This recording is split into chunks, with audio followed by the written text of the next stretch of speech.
Diprediksi akan mulai terjadi hari ini hingga akhir pekan nanti. Lalu bagaimana kesiapan daerah dalam menghadapi kedatangan dari jutaan pemudik ini? Sudah bergabung secara daring bersama kami Gubernur Jawa Tengah Ganjar Pranowo dan nanti juga akan bergabung Wakil Gubernur Jawa Timur Emil Dardak. Kita sapa Mas Ganjar yang sudah bergabung. Selamat pagi Mas Ganjar. Ya, selamat pagi. Mas Ganjar, hari ini diperkirakan akan mulai kita lihat puncak dari arus mudik. Kesiapan tentunya sudah dilakukan oleh pemerintah daerah. Mungkin Mas Ganjar boleh menceritakan juga kesiapan seperti apa sejauh ini yang sudah dipersiapkan mungkin berminggu-minggu sebelumnya hingga akan siap untuk menerima puncak arus mudik mulai hari ini hingga 3 hari ke depan. Iya, data dari survei Kementerian Perhubungan itu lumayan bikin orang keder.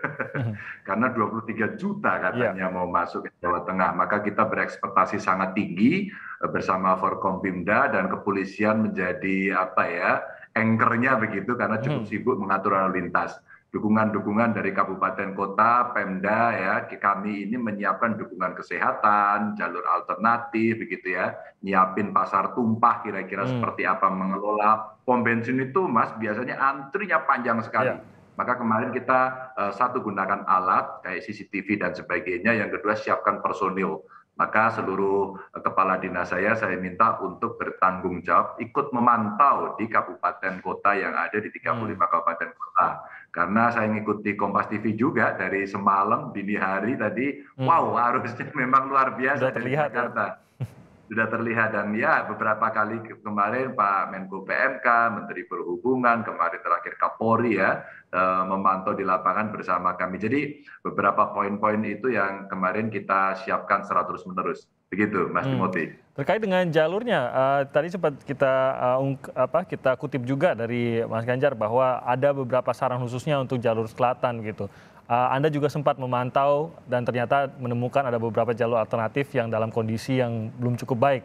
Nah, bagaimana penyelesaiannya kemarin dan apakah sudah ada perbaikan, Mas Ganjar?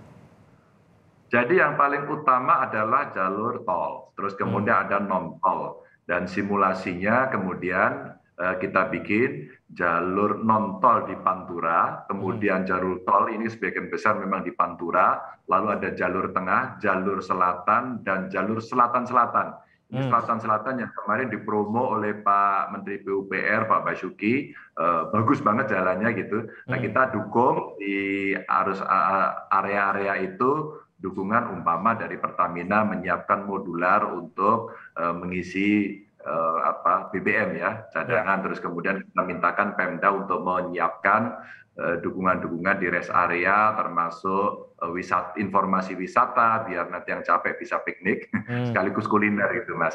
Namun beberapa daerah di beberapa ruas itu memang masih belum bagus, tapi itu beberapa jalur alternatif yang kecil, maka saya minta itu disiagakan PUPR kita, wabil khusus yang Bina Marga kita minta keliling. Pemantau atau pengamat jalannya kita minta keliling, lalu kita membagi ada 9 kelompok area, 9 area maksud saya, yang kita standby-kan peralatan-peralatan berat di sana untuk mengantisipasi kondisi-kondisi yang belum baik. Beberapa di antaranya tetap kita kebut kemarin untuk kita lakukan minimal perawatan dulu. Karena yang pekerjaan besar jalannya kan ada yang sudah dikerjakan, ada yang masih ongoing proses karena masih lelang dan seterusnya, begitu. Nah, antisipasinya bagaimana Pak Ganjar khususnya untuk tol? Karena ini mungkin akan menjadi jalur paling favorit. Kepadatan hampir bisa dipastikan akan terjadi di sini. Dan tentu saja ini bukan hanya pekerjaan dari Pemda saja, berkoordinasi juga dengan pihak-pihak lainnya. Apa yang sudah diantisipasi untuk memecah ataupun mencoba membuka sekat-sekat yang diperkirakan akan menambah kepadatan di jalur tol ini?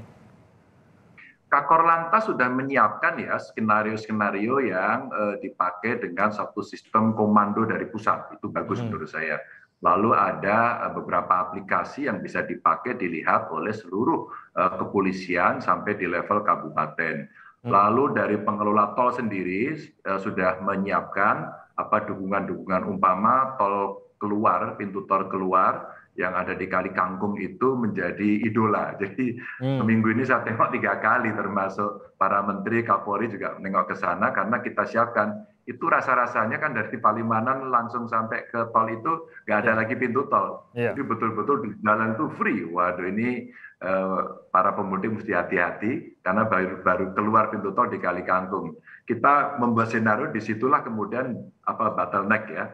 Maka dari kepolisian sudah nyiapin dengan beberapa ketentuan sekian kilo dengan kepadatan sekian akan dipecah dimasukkan ke ruas non tol begitu, dan setiap kabupaten kota yang dilewati oleh tol itu sudah membuat skenario detail banget kemarin untuk mengeluarkan mereka dalam kondisi-kondisi yang sulit. Pengelola tol sudah menyiapkan kalau pintu tolnya kemarin hanya ada beberapa ruas, kemarin dibikin sampai dengan 21 titik, dan ada yang mobile untuk jemput seandainya mereka mau bayar tol masih ngantri panjang didatangi oleh petugas. Ya. Jadi sebenarnya sistem-sistem itu yang nanti di bottlenecking pada saat pintu tol keluarnya itu betul-betul nanti akan menjadi problem. Ya kemarin sih simulasinya disinilah kemudian akan tersumbat begitu.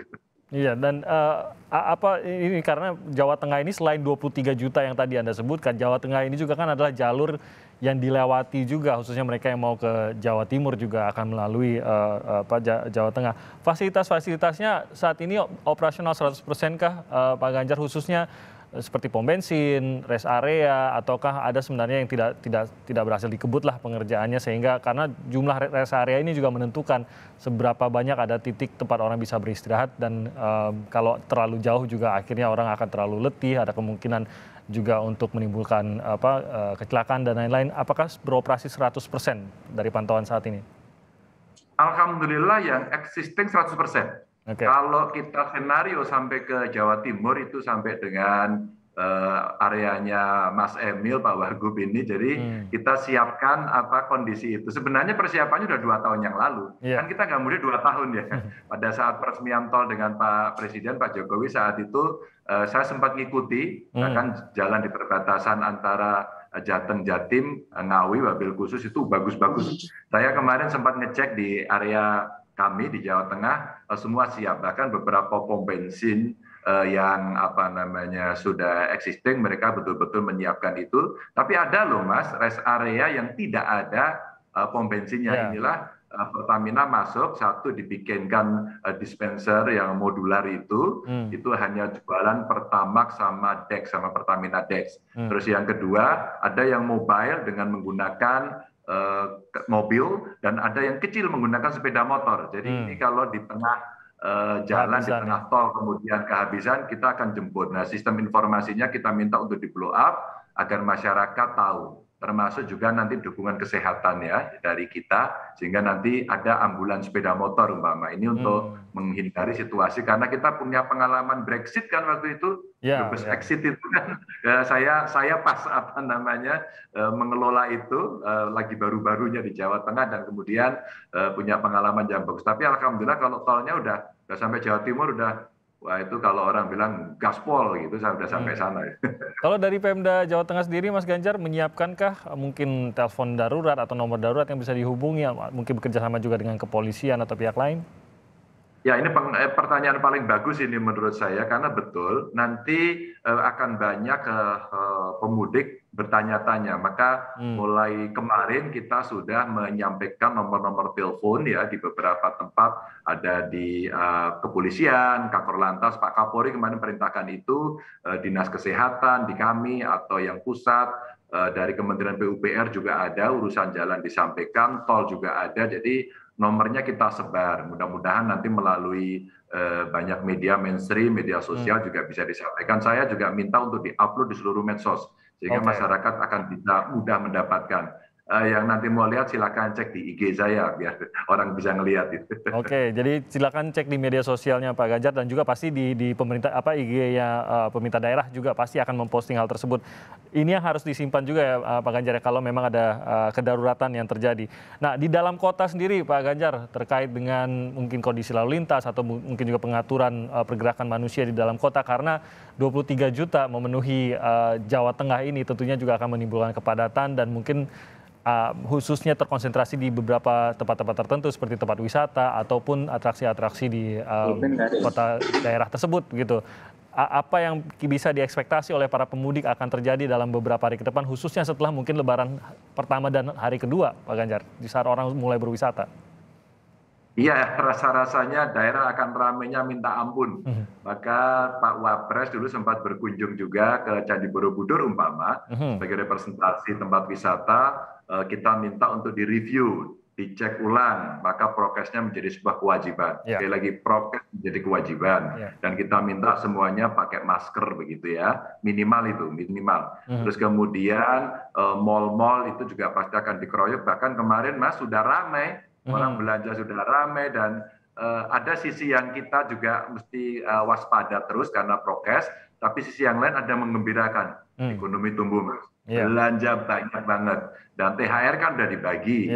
Kita juga sudah buat posko THR. Beberapa perusahaan kemarin 100 lebih perusahaan di Jawa Tengah terpaksa kita tiup peluit keras-keras kepada dia bahwa ayo dibayar, dan beberapa di antaranya membayar. Tapi ada perusahaan yang memang berat banget gitu sehingga harus negosiasi dengan kawan-kawan buruh. Ini contoh aja. Nah, kenapa ini saya ceritakan? Karena beberapa tempat nanti akan dikunjungi orang, dan wabil khusus itu tempat pariwisata dan belanja termasuk tempat kuliner ya.